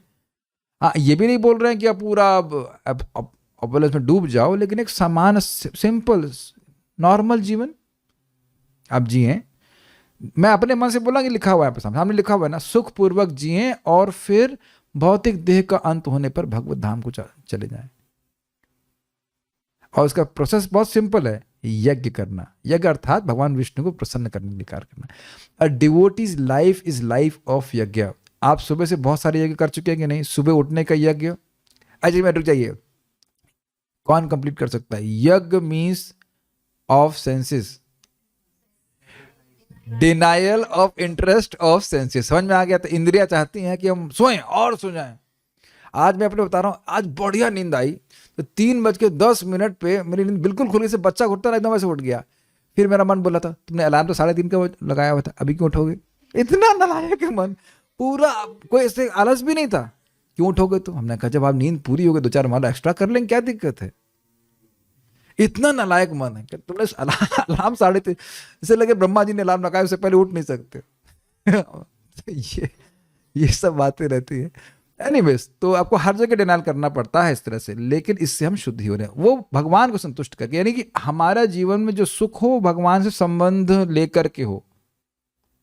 रोटी सब्जी खाओ, अच्छा लगता है खाने में, भगवान को अर्पित करके खाओ। बार बार ये बात सुनना है, बार बार ये बात सुननी है। बुद्धि लगाना चाहते हो, शास्त्र में लगाओ। प्लीज मेरी बात समझने का प्रयास कीजिए। देखिए, इतना आसान है नहीं जितना आपको लग रहा है। हमें जीवन ऐसे जीना है ताकि हमारे नॉर्मल तरह से, पहले बात तो सुबह बढ़िया से हरे कृष्ण मंत्र जप कीजिए, और जो आपकी आवश्यकताएं पूरे करने, जो भी कुछ नौकरी पोकरी जो कुछ करना है वो ऐसा करिए आपकी आराम से आपका जीवन चल जाए। इसे कहते हैं युक्त चेष्टस्य। ये नहीं कि मरे पड़े हैं, पचे जा रहे हैं 14-14, 15-15 घंटे, और ये लक्ष्य रखें कि हम अंत में भगवान के पास जाएंगे। जो बुद्धिमान व्यक्ति है वो उसको पकड़ के चले। ये 12-12 घंटे जॉब करने वाले के लिए ये नहीं बोल रहे हैं यहाँ पे भगवान। और आप में से भक्तों को अनुभव भी होगा कि हम जो लोग कर रहे थे पहले, उस प्रकार की बुद्धि चलनी, टाइम में नहीं है बुद्धि, उसी में बुद्धि फंसाए रहो। यज्ञ करने से बद्धजीव क्रमशः कृष्ण भावना भावित होते हैं। ये लाइन सब भूल जाओ ना, प्रभुपाद जी की लाइन याद रखना। यज्ञ करने से बद्धजीव क्रमशः कृष्ण भावना भावित होते हैं और सभी प्रकार से देव तुल्य बनते हैं। I mean this is very nice. ये आप अपने जीवन में स्वयं ही देख रहे होंगे कि बिल्कुल किसी भावना से रहित होते हुए भी हरे कृष्ण कृष्ण कृष्ण हरे हरे, हरे राम राम राम हरे हरे नियमित रूप से करते जा रहे हैं, तो अपने आप ही सद्गुण आने लगे हैं। एक माता जी बोल रही थी, हमको तो विश्वास ही नहीं था कि हमारी लड़की कभी सुबह उठ के स्नान करेगी, लेकिन उनकी पारखी नज़र पकड़ लिया उन्हें कि अरे भाई हमारी लड़की तो जब करने लगी। उन्हें परख लिया कि हमारी लड़की तो कुछ कर रही है। और ये जानबूझ करके आप लोगों को देना चाहिए। उनको बोलो स्नान करने की जरूरत नहीं, आइए हरे कृष्णा कीजिए, और फिर धीरे धीरे आप देखेंगे कि सारे सद्गुण आने लगते हैं। मैं कभी कल्पना भी नहीं कर सकता कि सुबह 3:30 बजे उठ करके धड़ से स्नान कर लूंगा, जब हम भक्ति में नहीं आए थे। आप लोग कभी करते थे क्या? सोचते थे कभी 3 बजे? ना, 3:30 उठता है कोई? 3:30 बहुत है कि नहीं? अब बहुत से लोग क्या होगा कि वैसे कॉलेज में मैं गया था तो 1-1:30 बजे सोने के अभ्यास हो गया था, और आपको देखिए कैसे भक्त लोग बस एक माला दिए वो यज्ञ करते करते, without your desire the desires have changed. मैं फिर से रिपीट कर रहा हूं, हमारी कोई हृदय को शुद्ध करने की इच्छा बिल्कुल नहीं थी, लेकिन प्रभुपाद जी ग्रंथों को पढ़ रहे थे, जप कर रहे हैं, प्रसाद खाते हैं। मुझे ये प्रोसेस समझ के मैं बहुत बहुत खुश हूं। मेरा हृदय ना बड़ा एकोमोडेटिव हो गया है। आओ आओ तुम भी आओ, 2 माला, हाँ तो आप भी आइए। ये व्यक्ति कल पूछे, प्रभु जी आपके जूम में 1 माला के लिए भी आ सकते हैं? हमने कहा आप आधा माला के लिए भी आ सकते हैं, आइए तो सही। अरे भक्तों को देखना भी बहुत बड़ा यज्ञ, जैसे कहते हैं ना मोदन, ये क्या हो रहा है, देखा वो कन्हैया आपका छुटका होते, जप नहीं करेगा, वो देख रहा हो तो कब बैठा देखता रहेगा कौन क्या कर रहा है। प्रभुपाद जी कहते हैं, प्रभुपाद जी के शब्द है, तुम ना करो, केवल देखो कि भक्त लोग क्या कर रहे हैं। आप मंदिर में देखो, लोग कीर्तन नहीं करते हैं, वो देख देख के खुश होते रहते हैं, ये लोग इतने खुश क्यों है, कीर्तन क्यों हो रहा है। Make sense to you? It's very nice process. हमको ये बहुत अच्छा लग रहा है। यज्ञ करने से बद्धजीव क्रमशः कृष्ण भावना भावित होते हैं। ये नहीं कि आप कल ही भक्ति भावना आ जाएगी, लेकिन आप कुछ देख रहे हैं कि एक स्टेटस आगे से आप बैक ट्रैक नहीं जा सकते हो, you can not put a back gear. एक है ना आपके, हम सभी की चेतना का लेवल है कि इससे नहीं, हम भाई अब रघुनाथ दास गोस्वामी भी नहीं है कि एकदम मट्ठा पी करके जी लेंगे, लेकिन अब ऐसा भी नहीं है कि अब सीधे भोग में प्रवृत्त। कल एक व्यक्ति मैसेज किए, प्रभु जी हम वो क्या भौतिकतावादी लोगों से बना हुआ खाना खा करके आ गए, बड़ा गड़बड़ किया। बट मैं खुश हो रहा था, देखो उनकी चेतना कितनी सुंदर है कि एक बार गलती के तुरंत उसको रिग्रेट कर रहे हैं। नहीं तो पहले था कहीं भी चाट पकौड़ी पुआ पकौड़े कुछ भी खाते बैठते थे। तो ये देवता तुल्य गुण आया कि नहीं? आप सभी लोग बताओ कि ये विवेक नहीं है आपका कि ये कर्म कर रहा हूं, उसे बंधन तो नहीं लग जाएगा?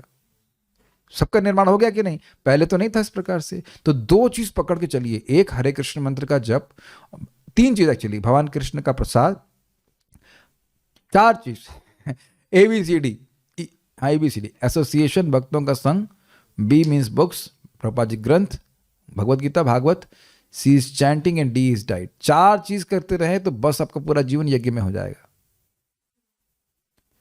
आप सभी लोग अनुभव कर रहे हो कि हम लोग क्रमशः अधिक अधिक कृष्ण भावना भावित होते जा रहे हैं। अरे यस के पेमेंट तो हो चुका है ना, यस बोलो, हाँ ठीक है, यस। अच्छा चलिए, आप लोग नम्र हैं तो आप ये नहीं कहेंगे कि आप कृष्ण भावना भावित हैं। तो ये बताइए कि आपके भौतिकतावादी रिश्तेदारों को क्यों लग रहा है कि आप कृष्ण भावना भावित हैं? जिनको ये अर्थ नहीं पता कि कृष्ण भक्ति का मतलब क्या होता है, उन्हें क्यों लग रहा है कि आप कृष्ण भावना भावित हैं? क्या उत्तर है? कभी सोचे आप लोग? मुझे इसलिए हंसी आती है कि किसी के पति मान लो भक्त ना हो, वो उनको पत्नी मैसेज करती है, हमको ऐसा बोल रहा है कि पगली हो गई है, भक्ति करती है। तो वाकई पगली है, वो पगली नहीं समझ पा रही है कि उसका पति उनको अप्रिशिएट कर रहा है। समझ में आ रहा है? पगली, ये पगली साहब नहीं बैठी जूम पे, वो पति आपके अप्रिशिएट कर रहे हैं। हमारे एक स्टूडेंट को उनकी पत्नी बोली, आपका तो कोई एस्पिरेशन ही नहीं है। अरे तो दुखी मत हो, आपको अरे यही तो चाहिए। न धनम न जनम न सुंदरीम कविताम वा जगदीश काम ये मम जन्मनि जन्मनीश्वरे भवताद भक्ति रहे दुखी। तो अरे भाई आपका तो, आप तो स्वस्थ लग रहे हैं। अरे हमको स्वस्थ लग रहा बोल दिया, ठीक लग रहे हो, है कि नहीं? हम तो ये देखते हैं भक्तों का चेहरा खूब चमकता रहता है, खूब प्रसाद खाते खुश रहते हैं। और भौतिकतावादी लोग तो हमेशा चूसे हुए आम की तरह, टेंशन, एकदम टेंशन। तो बहुत अच्छा, हमको ये लाइन बहुत अच्छी लगी थी, क्रमशः और देवतुल्य होते जाते हैं। और ये सत्य बात है, सही बता रहा हूँ आप लोग, हम बड़े प्रसन्न होते हैं भक्तों को देख करके, बहुत प्रसन्नता होती है। आज आपको बता रहा हूँ, मैं 5 बजे जब कर रहा था, जूम पे नहीं आया था, तो बड़े उत्साह से आज अकेले करता हूँ थोड़ी देर। फिर मन उखड़ने लगा, जैसे भक्त को सामने देखा जब करते हैं, वाह इतना बढ़िया जब हुआ, खुश हो गया। वह देवताओं का आप दर्शन करेंगे तो आप प्रसन्न नहीं होंगे। डिवोटीज, आप लोगों ने महसूस भी किया होगा कि जो भक्त हैं उनके चेहरे पे एक विशेष प्रकार की सौम्यता होती है, क्योंकि मन भगवान में लगा हुआ है। मन भगवान, अब मैं समझा नहीं सकता, you know what I am trying to say. आप में से कितने भक्तों का दूसरों का अहित करने की भावना आती है? नहीं आती ना? क्या ये देवता का तुल्य विचार नहीं है? और ये आता है ना कि दूसरों को हरे कृष्ण मंत्र मिले, दैट मीन्स भगवान श्री राधा श्याम सुंदर की हाईएस्ट कृपा मिले। सी, और शायद ही कोई भक्त मुझसे अधिक समय से भक्त जब कर रहा होगा। कोई है यहाँ पे जो मुझसे अधिक समय से कर रहा है? 15 साल से अधिक? तो आप, मैं आज ही एक भक्त को बोला कि आप शुद्ध भक्त हैं, नहीं प्रभु जी हमको शुद्ध भक्त मत बोलिए। तो like I am seeing that they are घूमने का, कोई न्यूज देख रहे हैं, 4 नियमों का पालन करना है, 16 माला जब करें, तो प्योर डिवोटी तो नहीं बोलेंगे तो क्या बोलेंगे बताइए? इजिकल नियोफाइट पीरियड मे भी उनको ज्ञान नहीं हो, ज्ञान ना हो, लेकिन आचरण तो शुद्ध है ना। जबरदस्ती हम निंदा करें, इसलिए मैंने कहा स्टूपिड हो शुद्ध हो, लेकिन समझ नहीं रहे कि शुद्ध हो। आचरण शुद्ध है तो शुद्ध है, ये कहते हैं नियोफाइट प्योरिटी वोटी। हमको बहुत अच्छा लग रहा है, ये दिखता है कैसे लोग तीव्रता से प्रगति कर। इसीलिए मैं सोचता हूँ पता है क्या है, मेरे से दूर चला जाए लेकिन रगड़ दो जब जब कर रहा है उनको, सीधे बैठो, ऐसे करो वैसे करो। लेकिन उसने जहां 6 महीना भी किया उसका पूरा ढांचा चेंज हो जाएगा। 6 मंथ्स अगर 16 माला आप नियमित रूप से कीजिए सुबह, आप देखिए आपका पूरा बुद्धि घूम जाएगी, बिल्कुल घूम जाएगी। ऐसा हो ही नहीं सकता कि ना हो, करते नहीं है लोग इसलिए। और साथ साथ गीता भागवत सुने, केवल 16 माला नहीं, 16 माला करे और दिव्य ज्ञान को सुने। ऐसा हो नहीं सकता कि उसकी बुद्धि चेंज ना हो जाए। कलयुग में वैदिक शास्त्रों ने संकीर्तन यज्ञ यानी भगवान के नामों का कीर्तन का विधान किया है, और इस दिव्य विधि का प्रवर्तन चैतन्य महाप्रभु द्वारा उस युग के समस्त लोगों के उद्धार के लिए किया गया। संकीर्तन यज्ञ तथा कृष्ण भावनामृत में अच्छा तालमेल है। श्रीमद् भागवत में संकीर्तन यज्ञ के विशेष प्रसंग में भगवान कृष्ण को अपने भक्त रूप चैतन्य महाप्रभु रूप में निम्न प्रकार से उल्लेख हुआ है। मेरे संग बोलिए, कृष्ण वर्णम तुसा कृष्णम सांगोपांगास्त्र पार्षदम यज्ञ संकीर्तना प्रायर यजंती ही सुमेधसा। इस कलयुग में जो लोग पर्याप्त बुद्धिमान हैं, पर्याप्त बुद्धिमान है मतलब इतना समझ में आ गया, इतनी ज्यादा बुद्धिमान नहीं, पर्याप्त बुद्धिमान है, इतने पर्याप्त, इतने हो गए कि वहां हरि नाम से उद्धार हो जाएगा, वे भगवान की उनके पार्षदों सहित संकीर्तन यज्ञ के द्वारा पूजा करेंगे। जय श्री कृष्ण चैतन्य प्रभु नित्यानंद श्री अद्वैत गदाधर शिवासदि गौर भक्त वृंद। बहुत बहुत महत्वपूर्ण बातें हैं, केवल गौर निताय नहीं, सभी पार्षदों की पूजा होती है इस हरे कृष्ण मंत्र, उन सभी का आश्रय लेते हैं और फिर हम भगवान की पूजा करते हैं। इतनी बुद्धि भी होनी चाहिए। वेदों में वर्णित अन्य यज्ञों को इस कलिकाल में कर पाना सहज नहीं, किंतु संकीर्तन यज्ञ सुगम है। कितना सुगम है, हरे कृष्णा कृष्ण कृष्ण हरे हरे, हरे राम राम राम हरे हरे। कितना खर्चा है इसमें खर्चा कुछ नहीं। हमारी माला जो जप माला है, दीक्षा वाली माला, मैक्सिमम 400 रुपये की आई। इतना सस्ता तो कोई यज्ञ नहीं होगा ना। और अब आपको मैं एक सही बात बता रहा हूँ, मेरा एक मित्र था, है, नाम भी बता दे रहा हूँ, क्षितिज, मेरा स्टूडेंट रहा। तो उसको भी यही काल सर्वदोष था, तो उसको समझता कि बस पता नहीं, यही करता कि वो होते होते काम रुक जाता है, ऐसा कुछ है क्या पता नहीं। उसका कह रहा था कि बस सिलेक्शन हो रहा है और 1% से रह जाता है, हमें कुछ मत करो, तुम 4 माला जप करो। करने लगा, हो गया, और जो चाह रहा था वही हो गया। वही दुख पा रहा है अलग बात है, लेकिन जो चाह रहा था वही प्राप्त हो गया। और इसी को हम लोगों ने सुना है भागवत में कि श्लोक एकदम मेरे दिमाग से चला गया है, लेकिन आप जानते हैं कि क्या था श्लोक, हरेर नामानु कीर्तनम श्लोक था ना, इसका लाइन एंड ऐसे, एतद निर्विद्यमानानाम इच्छताम अकुतो भयम योगी नाम निर्णीतम हरेर नामानु कीर्तनम।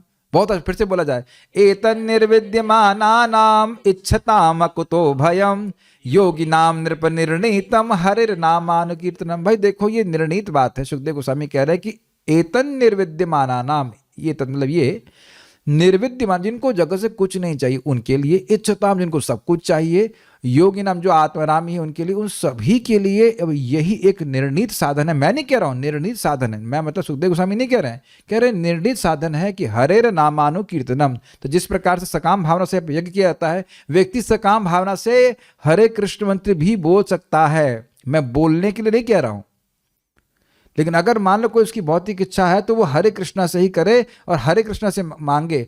हरे कृष्णा को पैसे के लिए बेचने के लिए नहीं कहा जा रहा है, बहुत ध्यान से सुनिएगा, बिल्कुल गड़बड़ कर जाओगे। हरे कृष्णा को पैसे के लिए नहीं करना है, लेकिन कोई भौतिक इच्छा, किसी को पत्नी चाहिए, किसी कुछ भी चाहिए, वो हरे कृष्ण मंत्र के द्वारा पूर्ण हो जाएगी। यह हईते सर्व सिद्धि होय बे तुम्हारा। मैंने ये नहीं कहा कि भौतिक इच्छा के लिए करो, ये नहीं कहा जा रहा है। हम कोर्ट केस कर देंगे अगर मुझे गलत कोर्ट किया तो, ये नहीं कह रहा हूं।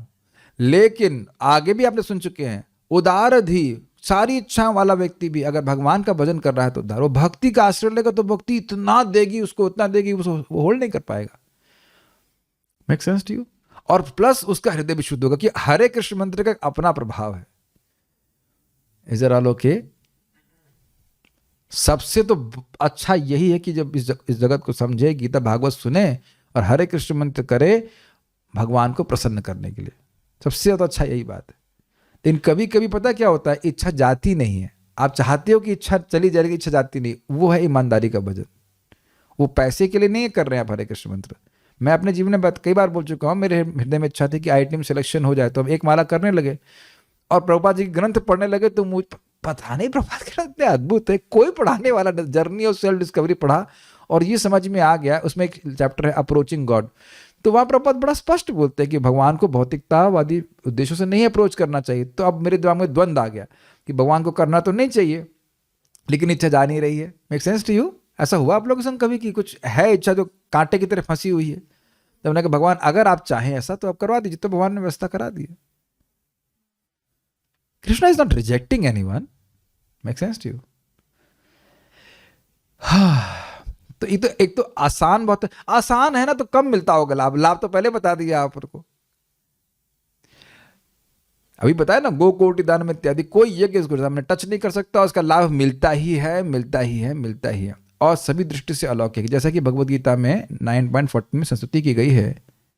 क्या संस्था मुझे पता नहीं क्या है 9.40 मैंने कोट नहीं किया। एनीवेज, तो ये सब बातें हैं। एक बात इंपॉर्टेंट है यहाँ पे, क्यों बोला गया बहुत बुद्धिमान है? क्योंकि प्रयास बहुत थोड़ा सा है। हरे कृष्ण नहीं, केवल हरे। और शुद्धिकरण कितना है? सारे यज्ञ, सारे तपस्या, सारा आचरण, सारा वेद पाठ भी एक बार हरे बोलने के बराबर नहीं है। अब आप ये जब आप सुन रहे हैं तो आप नहीं सोचेंगे कितना आसान है चैंटिंग। नहीं तो हमारा मन क्या बोलता है, कितना डिफिकल्ट है चैंटिंग। देखो माला उठ ही नहीं पा रही है, देखो हाथ जा ही नहीं पा रहा है तुम्हारा। और आप यह भी समझ लीजिए कि जिन लोगों का 16 हो गया है, क्या उनके पास और समय नहीं है चैंटिंग करने के लिए? और मन क्या बोलेगा, ना छोड़ो ना, अभी क्या करना है, इत्यादि इत्यादि। एक बात मैं बोल के रुकता हूं यहाँ पे, जो कुछ भी हमारी स्थिति है मरने से अच्छी ही है, और मरते समय नहीं बोला जाएगा। तो इसलिए जितना जीव से हरे कृष्णा कृष्ण कृष्ण हरे हरे, हरे राम राम राम हरे हरे बोलने अच्छा। एक मैं आपको बहुत सूत्र बता रहा हूँ जबरदस्त, आगे उसमें आएगा। जितना हृदय शुद्ध होगा उतना समझ में आने लग जाएगा कि हृदय शुद्ध करना ही मेरे जीवन का एकमात्र लक्ष्य है। ब्रिलियंट ना? क्लियर होता चला जाएगा कि मेरे आत्म साक्षात्कार पथ क्या है, मुझे इस पर कैसे चलना है। This is very nice.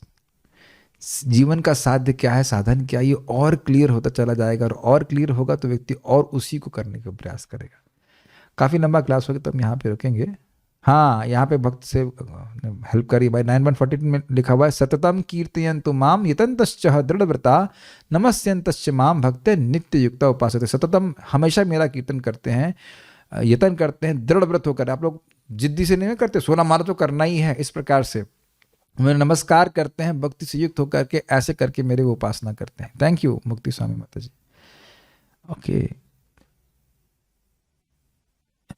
एक भक्त कह रहे हैं कि उनके पिता कहते हैं कि ज्यादा भक्ति करने से उनकी बुद्धि ठस हो गई है। उसे क्या उत्तर है?